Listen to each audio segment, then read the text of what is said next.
Maayong udto, Sir Tape. Maayong udto, Charitinians. Today, we will tackle Module 3 that is all about recruitment, selection, and training development. This week, we are aiming to analyze the process of recruiting and selecting employees and to formulate training and development program. So the first lesson would be recruitment. What is recruitment, you may ask? Recruitment is a set of activities designed to attract qualified applicants for job position vacancies in an organization. It is actively seeking out or attracting candidates for a specific position or job. There are two types of recruitment. We have external recruitment and internal recruitment. From the word external means outside. This refers to the recruitment from outside sources. So the company or the organization will hire or recruit applicants from outside their organization or company. While the internal recruitment, it refers to recruitment done within the organization, which is either they promote or transfer employees to a higher department. And now we're heading to the methods of external and internal recruitment. So the first one is advertisement. It is through website, newspapers, trade journals, radio, televisions, billboards, posters, and emails, among others. So advertisements are job posting designed to attract potential candidates for open position within an organization. So this way we can attract applicants because through advertisement, it would be a lot more easy for them to get informed for the job opening, which could lead to their interests. So the next is unsolicited application. So this is received by the employers from individuals who may or may not be qualified for the job openings. So the word unsolicited means not asked for or wala gihatag or done voluntarily. So unsolicited application is mahitabo ni siya when an applicant applies for a job without the company having posted a job opening. So kani nga approach is mag-allow sa mga job seekers para ma-express nila ang ilang interest to work in that company even though wala nag-advertise ang company nga naay job vacancies. So the third one is internet recruiting. So independent job boards on the web commonly used by the job seekers and recruiters together and disseminate job opening information. So internet recruiting refers to use of internet and other digital technology to attract and hire candidates for job openings. So through internet is diri mangita ang mga job seekers og mga job opening information or mga companies nga naay job vacancies. While ang mga recruiters is sila mo'y mag-provide sa mga kailangan nga information or mga information nga nag-ingon or nag-tell nga naay job vacancy ang ilahang company. The fourth one is employee referrals. These are recommendations from the organization's present employee who may usually refer friends and relatives who they think are qualified for the job. So kaning employee referrals is ang mga current employee is recommend silang mga potential candidates for job openings nga naa pod sa ilang organization or naa sa ilang company. So ang usually nilang mga gipang recommend is ilahang mga friends o family or mga relatives nila nga para nila is qualified ana nga job. The fifth methods of external and internal recruitment is the executive search firms, also known as headhunters, help employers find the right person for a job. Tabangan nila ang employer sa pagpangita og angay nga tawo para sa posisyon sa usa ka kumpanya. Sila ang espesyalista sa pagpangita og mga taas nga posisyon o liderato sa mga kumpanya. Next is the educational institutions, good sources of young applicants or new graduates who have formal training but with very little work experience. Kini sila mga batan-on nga aplikante o bag-ong graduate nga adunay formal nga training pero gamay pa lang ang trabaho nga na-experience. Ang mga eskwelahan sama sa kolehiyo o universidad makahatag og mga graduate nga andam magtrabaho. Next is the professional associations. May offer placement services to their members who seek employment. Employers may make use of the listings that they publish in their journals regarding members who are available for possible recruitment or hiring. Kini naghatag og serbisyo sa pagpangita og trabaho para sa ilang mga membro. Pwede pod magamit ang employer sa ilang mga listahan sa mga membro nga nangita og trabaho o andam ma-recruit. Next is the labor unions, possible sources of applicants for blue-collar and professional jobs. Ang mga union sa mga trabahante usahay maghatag og mga rekomendasyon o aplikante para sa lain-laing klase nga trabaho. And the last one is the public and private employment agencies. May also be a good sources of applicants for different types of job vacancies, for they usually offer free services while private ones charge fees from both the job applicant and the employers soliciting referrals from them. Ang mga public agencies kasagaran libre ang serbisyo, samtang ang private agencies kasagaran mo charge og bayad sa aplikante og employer nga nangayo og mga referrals gikan kanila. In Lesson 2, we will be discussing about selection. Selection is the process of choosing individuals who have the required qualifications to fill present and expected job openings. Ang selection DI is isa siya ka process organizations na gigamit para makapangita og best candidates for job openings. It involves carefully evaluating and choosing individuals who meet the necessary qualifications, such as skills, experience, education, and other requirements na importante para sa position. Next, naatay steps in the selection process. The first step is establishing the selection criteria.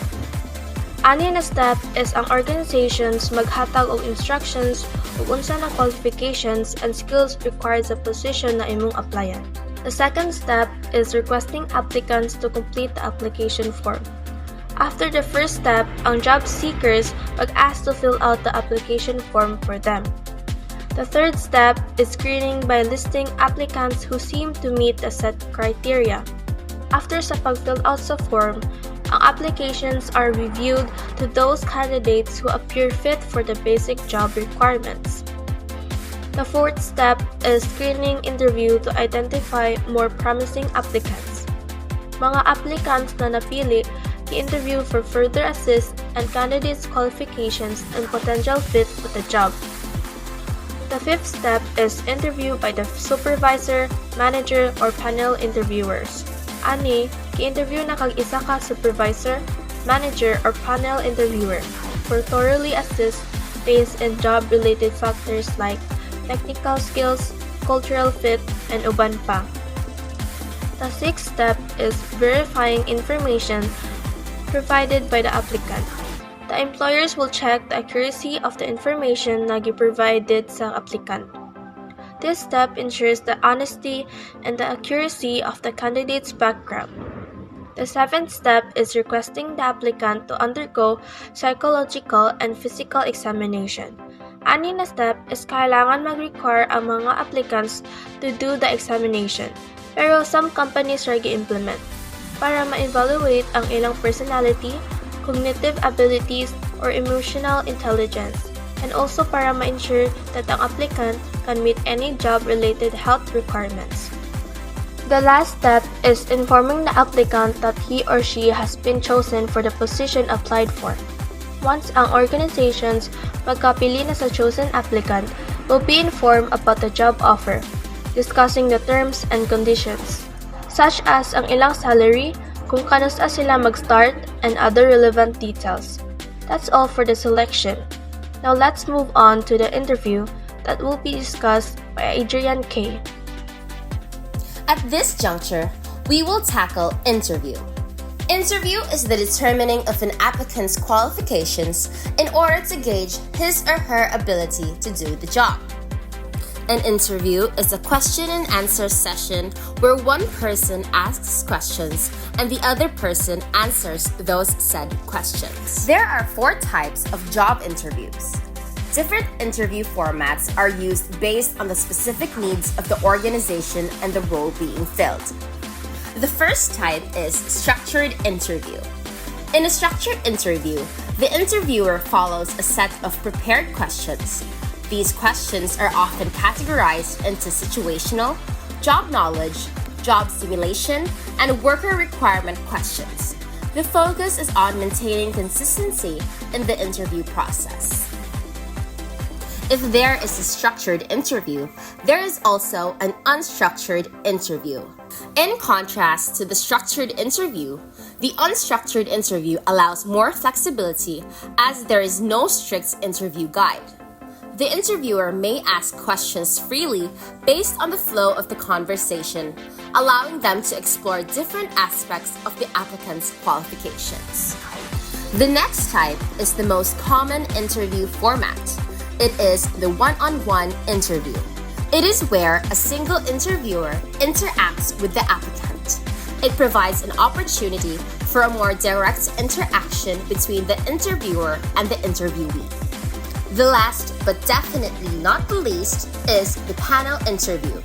In this type of interview, multiple interviewers, usually 3 to 5, take turns asking the applicant questions. Each interviewer may focus on different areas of the applicant's qualifications, providing a more rounded evaluation. There are different kinds of employment tests administered to measure or test an applicant's specific skill or capacity. The first test is the intelligence test. This test is designed to measure the applicant's mental capacity. It tests his or her cognitive abilities, speed of thinking, and ability to see relationships in problematic situations, or, in simple terms, ability to solve problems. Up next is the proficiency and aptitude tests. Proficiency tests assess the applicant's current skills, while aptitude tests measure their potential to learn new skills in the future. Both types of tests help determine whether the applicant has the abilities necessary for the job. Next is personality tests, designed to reveal the applicant's personal characteristics and ability to relate with others. A personality test assists traits like how someone interacts with others, handles stress, and make decisions. It helps determine if a person fits into a work environment and can collaborate well with others. The last one is vocational test that shows the occupation best suited to an applicant. A vocational test identifies a person's skills, interests, and values to suggest the best career paths suited for them. It helps guide individuals towards jobs where they are most likely to succeed and be satisfied. Up next is Lesson 3, and it's all about training development. Training refers to learning given by organizations to its employees and concentrates on short-term job performance and acquisition or improvement of job-related skills. Training is like teaching a new waiter how to take orders, serve food, and handle payments. It's about learning the specific skills needed to do their job well right now. Development. It refers to learning given by organizations to its employees that is geared toward individuals' acquisition and expansion of his or her skills in preparation for future job appointments and other responsibilities. Development is like helping that same waiter learn about different types of cuisine, how to manage a team, or how to create a new menu. It's about expanding their skills and knowledge so they can take on more responsibilities in the future, maybe even becoming a new manager. Now, let's move on to the typical scope of training. It covers these following procedures. First up is conducting the training needs assessment. Training needs must be done systematically in order to ascertain if there is a need for training. Observe the business condition and the economic, strategic, and technological changes that are happening in the organization's environment before proceeding to the analysis of the organization, tasks, and persons or individuals. So, this means a training needs assessment is like a check-up for your business. First, you look at the big picture, like What challenges is your business facing? Are there new trends or technologies you need to adopt to? Then, you look at your team. Do they have the skills and knowledge to handle these challenges? And then finally, you look at each person. Do they need any extra training to keep up with the changes? So, by doing this assessment, you can figure out if your team needs training and what kind of training they need. It's like giving your team the right tools and knowledge to succeed. Next is designing the training program. This considers knowledge, skills, and attitudes that have to be acquired or enhanced to be able to perform well. Performance-centered objectives that must be aligned with the firm's objectives. Another thing to be considered is trainee readiness and motivation. This refers to the trainee's background and experience, so that the training to be given to them will not go to waste. In this procedure, ani ka mag-construct sa imong training program based on the firm's objectives or what you want to achieve after the training program will be done. The third procedure is implementing the training program. Various types of training program implementation include on-the-job training or OJT, apprenticeship training, classroom instructions, audiovisual method, simulation method, e-learning, and in-service training. Through the different methods mentioned, it caters to different learning styles and objectives, ensuring that employees gain the necessary skills effectively suitable for the job. Last is evaluating the training. The positive effects of the training program may be seen by assessing the participants' reaction, their acquired learnings, and their behavior after completing the said training. The effects of training may also be reflected by measuring the return on investment or ROI or through the benefits reaped by the organization which were about by their training investment. In evaluating a training program, the process involves a detailed examination of several key aspects to determine its overall effectiveness. First off, imo dyan na siyang makitaan sa feedback sa participants nga imong gitrain. Imong i-assess whether the training has influenced their work performance or attitudes. Another thing, imuha sang ma-assess ang benefits sa training through the ROI kay ani kay gi-compare niya ang costs sa training against the tangible benefits the company gains through that said training. Always remember that before the designing, implementation, and evaluation of a training program, you first need to conduct a training needs assessment. Employee development is part of an organization's career management as it is designed to align individual growth with the organization's needs, benefiting both parties in the long run. And that's a wrap. That was Lesson 1, 2, 3 of Quarter 2, Module 3 in Organization and Management. Keep safe, mabuhay!